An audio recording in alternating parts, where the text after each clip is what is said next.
Se laisser désirer aussi longtemps que possible, ensuite se laisser voir, apparaître sans se contenter de paraître, enfin agir efficacement sans céder à l'agitation ambiante et laisser toucher du doigt la force de l'action pour mieux apprécier la vitalité, la perspicacité, la vigueur et la rigueur de l'homme du 6 novembre 1982. De toute évidence, Paul Biya n'a rien perdu de son style de gouvernance, fait de silence, de patience et de résilience dans l'observation, le discernement et l'analyse approfondie des situations. Ces dernières années, la pratique s'est ennoblie par la sagesse que confère la force de l'âge à la responsabilité et à la respectabilité établie.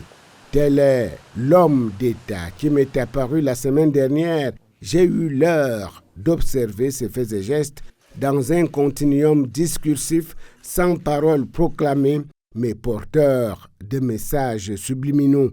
Les observateurs avertis ont eu le loisir d'admirer tour à tour et le chef de la diplomatie et le chef des forces armées, toutes attributions dont la Constitution de la République lui reconnaît la détention à titre exclusif.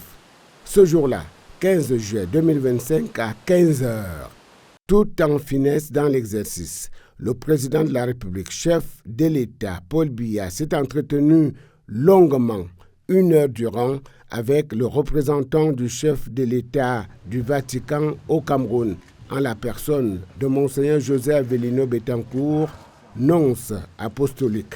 Au centre des échanges, les relations bilatérales, pour sûr, les belles perspectives qu'offre cette coopération jugée exceptionnelle par l'ordre du jour avec l'inauguration du pontificat du pape Léon XIV, à coup sûr, c'est de ça qu'il s'agit. L'homme d'État est sorti de sa réclusion monacale pour emprunter le TGV de la pré-campagne électorale, résolument lancé avant la lettre.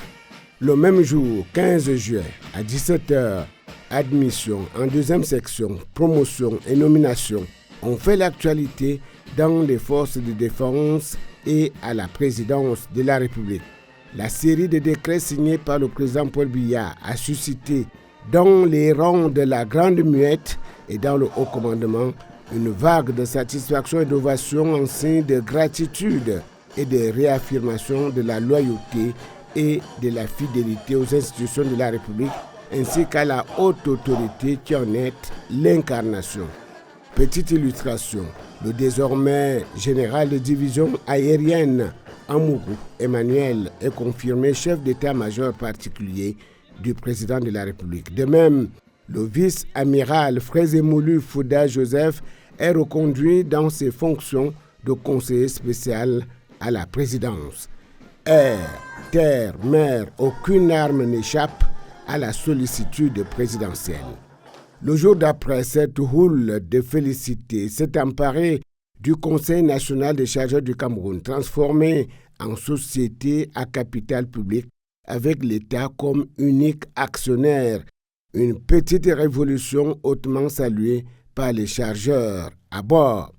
Dans cette mouvance, l'acte notarié prend également des galons par l'adoption d'un statut qui augure d'une nouvelle ère dans l'exercice de la profession de notaire au Cameroun.